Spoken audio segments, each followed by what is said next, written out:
కొంతమంది నేతలు వాళ్ళు మాట్లాడే తీరు అధికారంలో ఉన్నప్పుడు పేలిన పేలుడు. ఎందుకంటే ఎవరు మాట్లాడినా సమాజంలో మనకి ఏదో ఉంది కదా అని చెప్పి ఎవరు టంగ్ స్లిప్ అయినా, ఎవరు రెచ్చిపోయినా టైం వస్తుంది. గుడ్ టైం నడిచినంతకాలం ఎవ్వరికీ ఏం కాదు.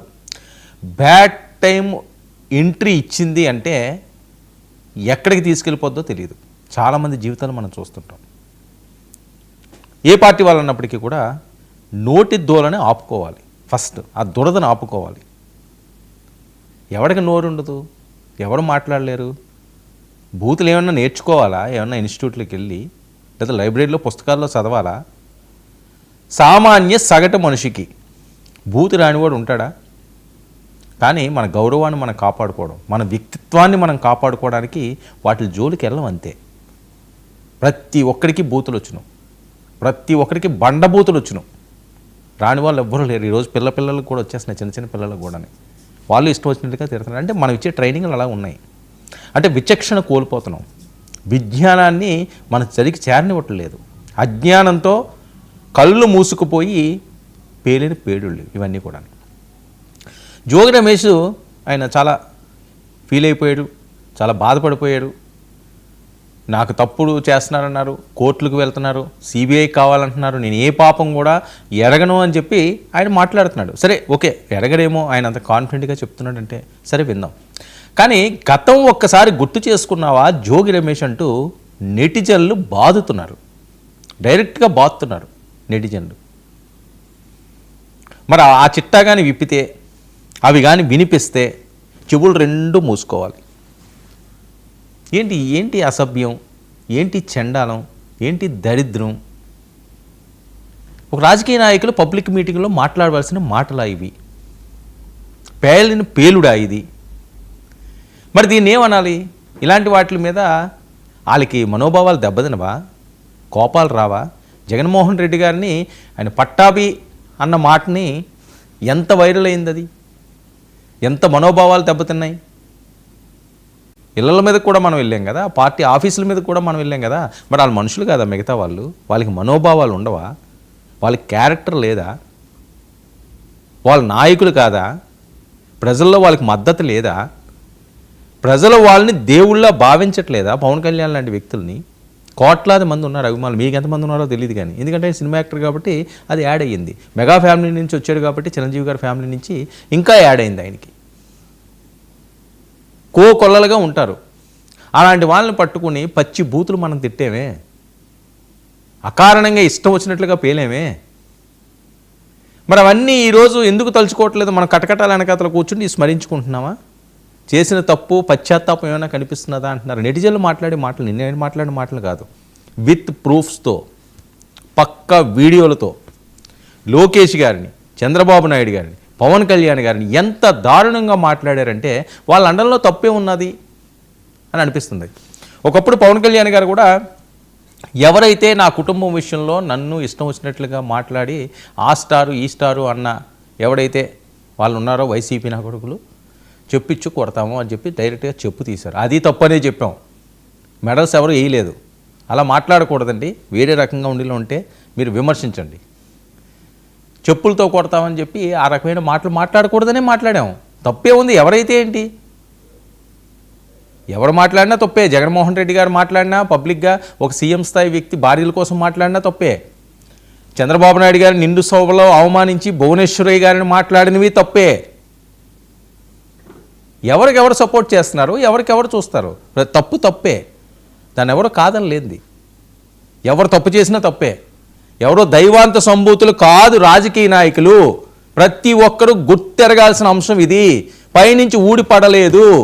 ఈ నేల మీదే పుట్టారు, ఈ నేల మీదే ఎదిగారు, ఈ నేల మీదే బతుకుతారు, ఈ నేలలోనే కలిసిపోతాడు ఎవడన్నా సరే. పైనుంచి రాడు, పైకి వెళ్ళిపోడు. అది గుర్తెరగాలి. మనకు అధికారం ఉంది కదా, మనం చెలరేగిపోతాము, అమ్మనా బూతులు తిడతాము, నోటి దురద దోలా తీర్చుకుంటాము, మనల్ని ఎవడో ఏం పీకలేడు అని చెప్పి ఆ రోజు మనం రొమ్ములు విరుచుకుని విర్రవీగి ఈరోజు ఏదన్నా చిన్నది అయ్యేసరికల్లా బెబ్బెబ్బెబ్బెబ్బే అది కాదు ఇవన్నీ అంటే నెటిజన్లు ఊరుకుంటారా? సోషల్ మీడియా విస్తారంగా అయిపోయింది. సరే లోకేష్ గారిని ఆయన ఏం మాట్లాడాడు వినండి. సరే ఆయన తప్పు చేయలేదు, అసలు తప్పు చేయలేదు అనుకుందాం, ఆయన మాటకే ఏకీపిద్దాం. నెటిజన్లు పెట్టిన వీడియోలు అవి. లోకేష్ గారిని మాట్లాడేది ఒకసారి ప్లే చేయండి. వెంట్రుక కూడా పీకలేరు, అర్థం చేసుకోండి. ఎరా బాబు, ఇంత దుర్మార్గులా, ఇంత రాక్షసులా? ఇంకొకడు ఉన్నాడు ఈ మధ్య నడుచుకుంటా తిరుగుతా ఉన్నాడు. ఊర పంది ఎట్లా తిరుగుతా అట్లా తిరుగుతా ఉన్నాడు. చంద్రబాబు నాయుడు గాలి వదిలేశాడు. నువ్వు జగనన్నతో పోటీయా? సింహంతో పోటీయా? నువ్వెంతరా బాబు, నీ స్థాయి ఎంత? నిన్న కాకమోనంటాడు ఆ లోకేష్, ఒక్క ఇల్లుగా లోక జ్ఞానం లేదు నీకు. ఎందుకు? నువ్వేమో జాతీయ పదాలుగా తీసుకున్నావు. రా నాయమ్మట్రా, ఈ రాష్ట్రంలో ఎన్ని లక్షల ఇళ్లు కట్టుకుంటా ఉన్నారో ఈ పాటికే కొన్ని వేల ఏళ్లలో గృహప్రవేశాలు కూడా జరిగింది. సిగ్గు లేకుండా మాట్లాడతాడు ఈ లోక జ్ఞానం లేని లోకేష్. బుద్ధి లేని వెధవలందరూ తయారయ్యారు. అసలు పొట్టగోస్తే అక్షరం రాని వెధవలంతా కూడా తాగేసి ఊగుతా ఏం మాటలు మాట్లాడుతూ ఉన్నారు. ఏదైనా సమస్యల మీద మాట్లాడండి, చర్చిద్దాం. చర్చకి మేము రెడీగా ఉన్నాం. అసెంబ్లీకి వచ్చేనేమో పారిపోతారు, అసెంబ్లీలోనేమో ప్రజా సమస్యల పరిష్కార దిశగా మీరు మాట్లాడవలసిన వాళ్ళేమో అసెంబ్లీలోనేమో దొంగ ఏడుపులేస్తే పారిపోతారు. రండి, అసెంబ్లీ జరుగుతుంది కదా, చర్చకి రండి. రాడు. ప్రజా సమస్యల మీద పోరాటం చేయరు. పనికి మాలిన వాళ్ళలాగా రోడ్ల మీదకి వెళ్ళి బూతు పురాణాలు తిట్టడం, ఇటువంటి దరిద్రమైన సంస్కృతిని విడకపోతే మిమ్మల్ని ఆంధ్రప్రదేశ్లో ఉన్న మహిళలంతా కూడా చీపురు కట్టలతో కొడతారు. ఈ అచ్చెన్నాయుడు లాంటి వాడిని, ఈ అయ్యన పాత్ర లాంటి వాడిని, ఈ పంది పట్టాభిగాయ లాంటి వాడిని, ఇటువంటి విధవలందరినీ కూడా చీపురు కట్టతో కొట్టి మిమ్మల్ని తరిమి కొడతారు. ఇది ఆయన బహిరంగంగా మంత్రివర్యులు ఇచ్చిన గీతోపదేశం. ఇది ఏమనాలండి ఈ మనిషిని? ఎవరు చీపురులతో కొట్టారు? ఎవరిని ఎక్కడికి తరిమారు? బహిరంగ మీటిల్లో మాట్లాడాల్సిన మాటలు ఇవి. ఈరోజు శుద్ధపూస కబుర్లు నాయకులు చెప్తుంటే ఏమనాలి వాళ్ళని? ఆ రకంగా ఎవరైనా మాట్లాడతారా? ఊరపందులట, లోకజ్ఞానం లేదట, పొట్టకొస్తే అక్షరం ముక్క రాదట. మరి ఈయన ఏ యూనివర్సిటీలో చదువుకుంటూ వచ్చాడో ఈ మాటలు మాట్లాడడానికి? మనది ఏ యూనివర్సిటీ? జోగి అంటున్నారు సోషల్ మీడియాలోని. ఏ యూనివర్సిటీ నుంచి వచ్చాం మనం? ఏం పట్టా తీసుకున్నాం? బూతులు పట్టానా? తిట్లు పురాణాన్నా? సమాధానాలు ఉంటాయా? ఉండవు. ఆయన ఎక్కడ చదువుకుంటూ వచ్చాడు? ఆయన విజ్ఞానం ఏంటి? ఈరోజు మేకే కూర్చున్నాడు. ఇలాగే రెచ్చగొట్టారు మీరు. పవన్ కళ్యాణ్ని, లోకేష్ గారిని, వీళ్ళందరినీ మీరు రెచ్చగొట్టి సింగల్లా తయారు చేశారు వాళ్ళని. సింహంతో మీరు పోటీయా అని మీరు ప్రగల్భాలు పలుక్కుంటూ ఉంటారు, మీరు డైలాగులు వేసుకున్నారు అప్పుడు. కానీ ఒరిజినల్ సింహాలు వాళ్ళు అయిపోయారు. ఇప్పుడు మనకు ఎక్కడ ఉండాలో దిక్కులే తోవాలని పరిస్థితికి అయిపోయింది. జగన్తో పోటీయా? ప్రజాస్వామ్యంలో ఎవరన్నా ఎవరితోటన్నా పోటీ పడతారు. చంద్రబాబు నాయుడుతో పోటీ అంటే, పవన్తో పోటీ అంటే ఏముంది? ఇప్పుడు మీరు అలా మాట్లాడుతుంటే ఆయనకే అసహ్యం అనిపించింది జగన్మోహన్ రెడ్డి గారికి. ఆయన ఇలాగ అంటున్నాడు, ఏ జోగి ఆగవయ్యా అని. చూడండి, ఆ ఇమేజ్ చూడండి. ఆయనే చిరాకు పడ్డాడు. ఏం మాట్లాడుతున్నావురా, ఏమన్నా ఎక్కిందా అని. తాగి మాట్లాడుతున్నారట, తూలు మాట్లాడుతున్నారట, అక్షరం ముక్క రాదట, అసెంబ్లీకి వచ్చి పారిపోతున్నారట. జోగి రమేష్ చేసిన గీతోపదేశం అండి ఇది. అసెంబ్లీలకు వచ్చి పారిపోతారట. మనం ఏం చేస్తున్నాం అంటున్నారు. అంటే ఆయుధాలన్నీ మీరు ఇచ్చారు ప్రజలకి, పదవులు వాళ్ళకి ఇచ్చారు, ఆయుధాలు ప్రజలకు ఇచ్చారు, నెటిజన్లకు ఇచ్చారు. అందుకని ఇప్పుడు దబిడి ఒక దంపుడు దుంపుతున్నారు. మనం చూస్తే లోపల కూర్చున్నాం, ఆత్మకథలు రాసుకోవాల్సిన పరిస్థితి. సరే, ఇప్పుడు మాట్లాడిన వాటికి అన్ని జ్ఞానోపదయం అయ్యిందా, పశ్చాత్తాపం అవుతున్నదా అంటే అది ఉండదు. సరే, ఆ సెక్షన్ అయిపోయింది. పవన్ కళ్యాణ్ కోసం, పవన్ కళ్యాణ్కి మీకు సంబంధం ఏంటి? పవన్ కళ్యాణ్ మీ తాలూకా వ్యక్తా? మీ దగ్గర పోటీ చేశాడా? లేకపోతే జోగి రమేష్ పేరు ఎత్తాడా? ఆయన నాకు ఎత్తినట్టుగా నాకు ఎప్పుడు గుర్తులేదు. ఏదో వేరే వాళ్ళని అన్నాడేమో కానీ ఆయన జోగి రమేష్ చూస్తాడు. జోగి రమేష్ లాంటి వాళ్ళు నథింగ్ అంటాడు. ఆయన అవసరమే లేదు ఆయన స్టేటస్కి, ఆయన స్టేజ్కి. ఒకసారి అది ప్లే చేయండి. పవన్ కళ్యాణ్ గారి గురించి మాట్లాడింది సుభాషితాలు. పవన్ కళ్యాణ్ అనేవాడు పిచ్చి కుక్క. ఏమయ్యా పవన్ కళ్యాణ్, పిల్లల్ని మార్చడం కాదు నువ్వు, పెళ్ళాన్ని మార్చడం కాదు, ఎన్ని పార్టీలను మార్చావురా బాబు నువ్వు? ఎన్ని పార్టీలు మార్చావు? BSP, BJP, TDP, CPI, CPM. పెళ్ళాలను మారుస్తావు, పార్టీలు మారుస్తావు. మార్చడం అనేది, తార్చడం అనేది ఈ పవన్ కళ్యాణ్కి వెన్నతో పెట్టిన విద్య. పార్టీలు మారుస్తాడు. ఈ మధ్య పవన్ కళ్యాణ్ కూడా చెప్తా ఉన్నా, పవన్ కళ్యాణ్ నువ్వు ఒక కంపెనీ పెట్టుకోవచ్చు. కంపెనీ ఏంటి? ఏ పార్టీని ఏ పార్టీతో కలపాలా, ఏ పార్టీని ఏ పార్టీతో కలిపి పోటీ చేయించాలని చెప్పేసి అక్కడ ఢిల్లీలో ఒకడు ఉన్నాడు. ఢిల్లీలో ఒక విగ్గురాజు గారు ఉన్నాడు. ఆ విగ్గురాజు గారు నువ్వు కలిసి ఒక కంపెనీ పెట్టుకో. పవన్ కళ్యాణ్ అనేవాడు. ఇది మరి ఎంత పైత్యం లేకపోతే ఈ రకమైన మాటలు వస్తాయండి మనిషికి? కుక్కలతోటి పందులతోటి మనుషులను పోలుస్తారు. ఒక రాజకీయ నాయకుల్ని, ఒక రాజకీయ పార్టీని లీడ్ చేసే వాళ్ళని ఏ ధైర్యం చూసుకుని? అధికారం ఈరోజు నీ దగ్గర ఉందా? అది ఎవరైనా కాపాడగలరా?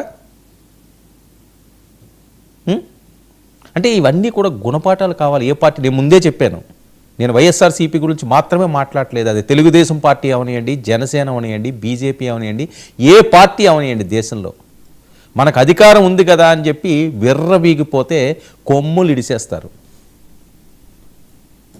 మక్కలు ఎరగదీసి మూలను కూర్చోబెడతారు జనాలు.